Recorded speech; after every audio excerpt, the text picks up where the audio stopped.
You're listening to the Cash Podcast, creating affluence, success, and happiness with your financial surgeon, Adam Koch, president and portfolio manager at Libertas Wealth Management Group at libertaswealth.com.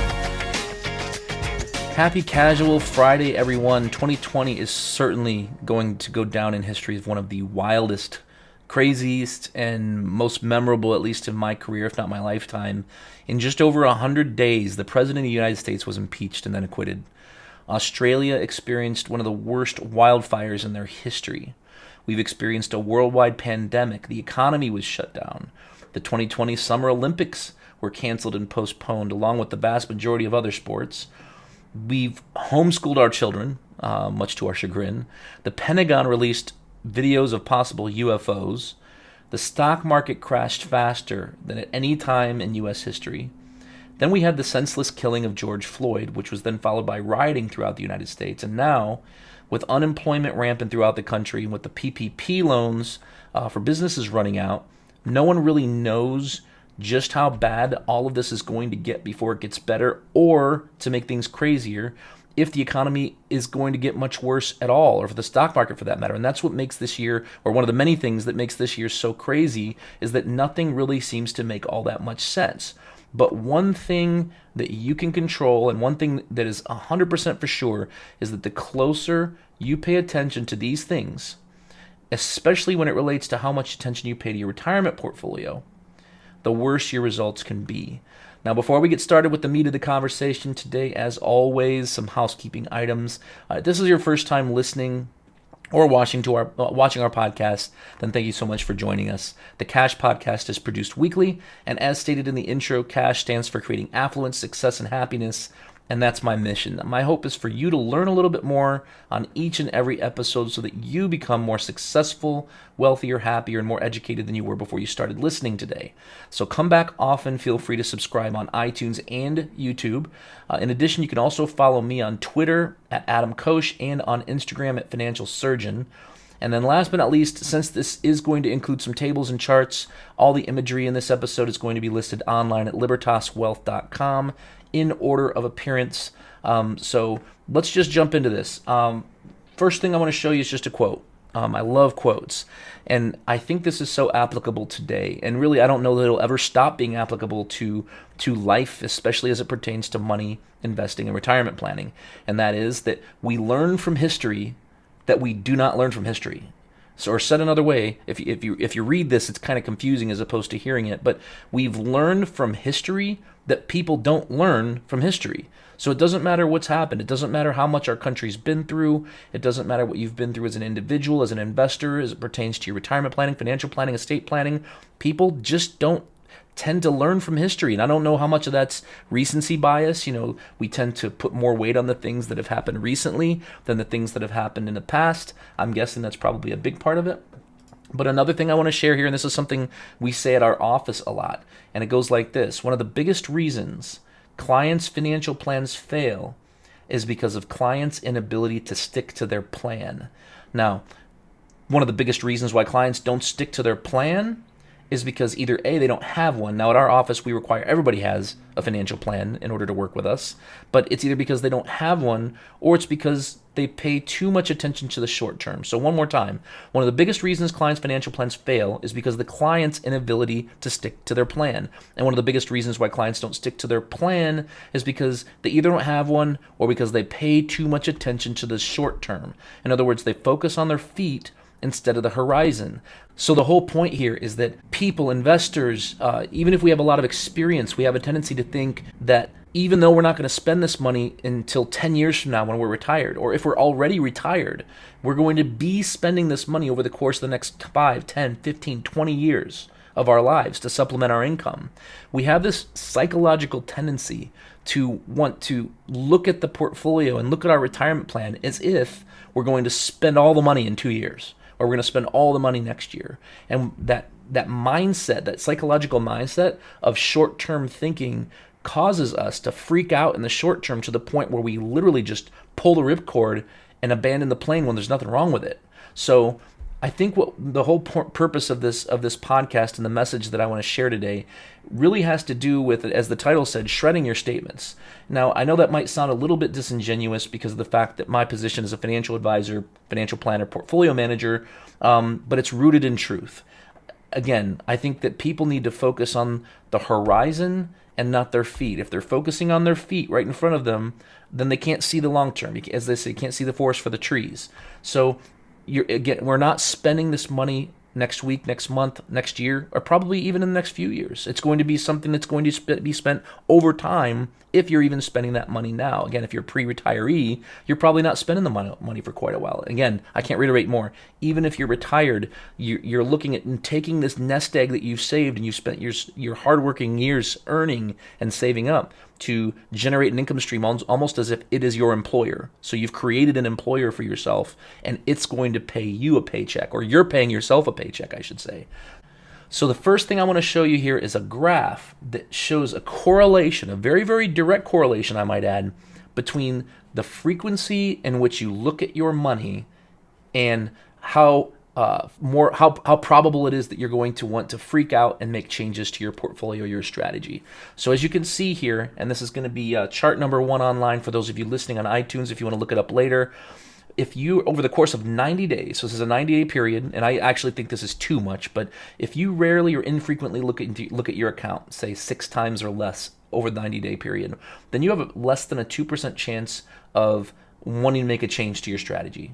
In other words, your anxiety is going to be lower because, you see, anxiety brings anxiety. If you're an anxious person and you log into your account, especially when we're in the middle of a pandemic, of course you're going to be more anxious, right? So if you're not an anxious person and you log into your account in the middle of a pandemic, it's probably going to make you anxious. So anxiety breeds anxiety. It doesn't really matter whether you're an anxious person or not. However, if you log in or you look at your statements more and more frequently, then you become more and more anxious, and it creates this sense of the psychological sense of a need to make a change when maybe you don't really need to make a change at all. It's just the fact that you're looking too much. You can see here, over the course of 90 days, people who log into their account between 35 and 60 days have more than a 6% chance of wanting to make a change to their strategy, which is, a huge difference compared to 1.8, obviously. And by the way, we have software that gives us the ability to see how often our clients are logging into their accounts and who those clients are.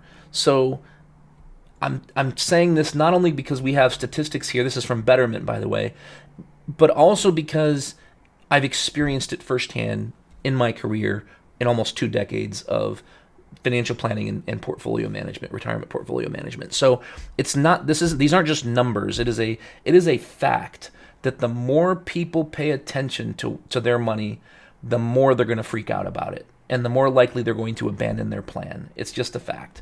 And what's interesting about that information, or what's interesting about that data, is that the deck is stacked against you. Or I'll just say it's stacked against us. So if you did nothing but just put your money into the stock market and you just left it there. And this table here, I know it's kind of confusing if you're watching on YouTube, but trust me, it's real simple. We're looking at the percentage of time that the stock market is spent in a state of drawdown. In other words, the percentage of time the market's spent in the negative territory over different tranches of time, or tranches of percentages. So 9% of the time, the market spends between down 0.01% or down 5%. 6% of the time, the market's down 5 to 10%. 4.23%, we'll call it 4.25% of the time, the market's down between 10 and 15%. 4% of the time, it's down between 15 and 20. But get this, 52% of the time, 52.26% of the time, the stock market is down between 20 and 100%. And this is going back from 1883 to 2015, and the average number of days that the market is in a state of drawdown worse than 20% is 1,332 days. So it's not like it's a short period of time either. So the point here is that the probability of seeing your portfolio down off its highs or worse, down 20% if you're just sitting in the market and doing nothing else, is also very high. So we have to understand that when it comes to psychology and logging into our accounts and looking at our investment statements, the deck is truly stacked against us. And by the way, this is from Greg Morris, one of my many mentors who put this data together. It's wonderful information. And this does not include depression data, because I wanted to be fair here. And if we throw depression data in here, it gets worse. And so here it is. So if you look at the same numbers, so more than 52% of the time the market spends down more than 20%. Well, if you add depression era data into it, we're talking 72, almost 73%. So again, the chances of logging into your account over time, if you look at the number of days that the market has spent down between 0 and 5%, 5 to 10, 10 to 15, 15 to 20 or worse, 20 or more, is very high. So what most people, they like to say that, the market goes up most of the time. I mean, over time, yes, the market goes up. However, the market spends most of the time in a state of drawdown. And that's what causes more anxiety, and it makes things worse for investors. It makes it very, very difficult for people to stick to their plans. And I think it's the people who pay the closest attention that end up hurting themselves the most in terms of having the ability to stick to their retirement plan. Because that's really what's most important here is having a plan, sticking to it, and putting one foot in front of the other. In other words, in a marathon, if the stock market is the wind and you start at the starting line and you don't move and you just sit there and you wait for the wind to blow you 26 miles, probably not going to happen. So you have to put one foot in front of the other, and that one foot in front of the other includes saving in your 401k, at least meeting your match, but ideally, hitting 14 to 16%, including your match of your total income being put into a retirement plan. That includes, if you're retired, paying attention to your withdrawal rate and your spend rate and making sure you're not spending more than what's reasonable based on your age, your portfolio allocation, and of course, your ability to take risk on. So to close out here today, I just want to finish with a few summary lessons. And that, first and foremost, how do you reduce anxiety? How do you stop worrying so much about the stock market and your money? Because times like these, people are worried. There's no doubt about that. And the first is to stop constantly checking your performance, because it can actually hurt your performance. How can constantly checking your performance actually hurt your performance? Well, imagine you're a patient of a surgeon, and you go under anesthesia, and you tell that surgeon before you go under anesthesia for, call it an 8-hour surgery, you tell him, hey, can you wake me up every 15 minutes? Have the anesthesiologist wake me up every 15 minutes, just so I can kind of check on the progress and see how things are going. Chances are that surgery's not going to go real well. If you're going to wake up every 15 minutes or worse, every 5 minutes to check on the operation and see its progress. So checking your performance on an ongoing basis, we've seen and heard personally people logging into their accounts on average twice a day. And honestly, that not much changes twice a day in a retirement portfolio, and it's one day's movement in your portfolio is not going to make a big difference in the long run. It's not going to make a difference a year from now. What your 1 week or even one month return is not going to make that big of a difference 10 years from now. It's very, very, very small. So try your best to throw the statements away, shred them. Don't keep all your statements and keep a spreadsheet and unless you have the ability to be completely unemotional about this. Second thing, realize there's no such thing as a safe investment. All investing carries risk. If you own stocks, it's obvious, right? You have market risks. But if you own bonds, you have interest rate risk, potentially inflation risk. Interest rates have been going down for 35 plus years. And when interest rates go down, bond values go up. When interest rates go up, bond values go down. It's becoming a more and more widely held opinion that interest rates could go down further from here and potentially even go negative here in the United States. And that's a discussion for another day on another podcast. Maybe I'll just talk about negative interest rates next time or in one of the upcoming podcasts. But the bottom line is, eventually, 10 years from now, interest rates could be going up. And when interest rates go up, bonds will go down in value. And all of a sudden, the bonds that we all believed for all these decades were safe investments won't be so safe anymore. Third thing here, study and know your history. The stock market, there's a saying that the stock market takes the escalator up and the elevator down. And I don't think that there's any better example than what we saw in 2020, in that the market went down faster than it's ever gone in history, even including the Great Depression. So because the market doesn't look very healthy right now, I think we have to be patient. I think we have to take our time. And I think we need to be protective at times like this. Fourth, ignore what you can't control. You cannot control who is going to win the presidency, nor do I think that it's going to matter in the long run. Will it matter in the short term? Maybe. But I think that people put too much weight on it. I think they focus way too much on what's going on in politics right now. Looking at the day-to-day movement of the stock market, the S&P 500, the Dow, the NASDAQ, looking at the week-to-week movement, it's interesting how when things are going well, we have a tendency to kind of turn a blind eye and not really care all that much. But then when things aren't going so well, all of a sudden people are paying attention and they're laser focused on what's going on in the market. Another thing that I've always said that seems, I don't know, it's kind of funny, I guess, but it's that investors are typically aggressive when the market's doing well, and then investors are typically very conservative when the market's not doing well. And I think that's just kind of it speaks to psychology and how emotional money is. So because money is so emotional, it's like a psychological thing. I think it's important to ignore what we can't control, turn off the financial news, turn off the financial radio, and focus on other things, which you can control, which is sticking to your plan. If you don't have a financial plan, you need one. I'm trying to think, and I don't want to ramble on here because I tend to do that anyway, but I think that most people need a financial plan. I'm not going to say everyone needs a financial plan. Most people need a financial plan, an insurance plan, an estate plan, all insurance, taxes, retirement, all this stuff encompasses financial planning, and most people need a financial plan. And if you don't have a plan of how you're going to get there, wherever there is, for you it might be getting to retirement. For retirees, it might be getting from now to the end of your life without ever running out of money. However you're going to get there, you need a roadmap. You need GPS. You need Waze. You need Google Maps. You need something. If you just get in your car and you start driving, unless we're talking about driving to work and back, which we all know how to do that, if we want to drive from coast to coast, we have to understand that there's going to be traffic, accidents, bad weather.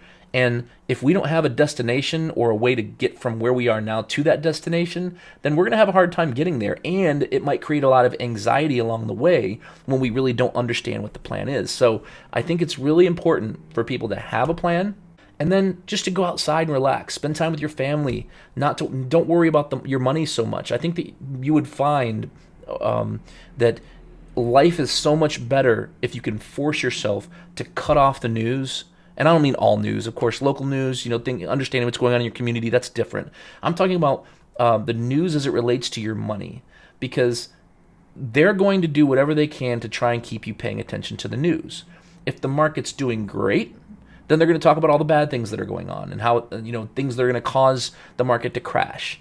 If the market's crashing, then they're going to talk about things that are worse, and they're going to talk about things that are better, and they're just going to confuse you to death. So I think it's really important just to focus instead on your financial plan, focus on the horizon and not your feet. Don't be that patient that wants to be woken up by the anesthesiologist every 5 to 15 minutes to check on the operation and see how it's going. Just stick with the plan, getting from one place to another, doing so safely, and then realize that the short-term fluctuations in the market are not going to make a huge difference in the long term when it comes to your retirement planning. So, well, that's going to be it for today's episode. I think I've rambled on enough at this point, and my voice is struggling, as you can probably hear. So if you'd like to discuss your personal situation further, remember that you never have to be a client to ask a question. Please head over to our website at libertaswealth.com to set up an introduction call to speak to me privately. As I always say, however, there are thousands and thousands of podcasts out there these days, and you chose to listen to ours. So thank you so much for tuning in. Be sure to subscribe on both iTunes and on YouTube. And of course, you can always feel free to share this with your friends and family. You can sign up to get our updates on the stock market via screencasts, videos, educational content on retirement planning, articles delivered directly to your inbox, all original content at libertaswealth.com. And again, as I mentioned earlier, you can also follow me on Twitter at Adam Koch and on Instagram at Financial Surgeon. So thank you so much once again for joining us, and I'll see you next time. Thank you for listening to the Cash Podcast with your financial surgeon, Adam Koch. To see any charts or images that were mentioned in this show, or to check out additional articles, videos, and other educational resources, head over to libertaswealth.com.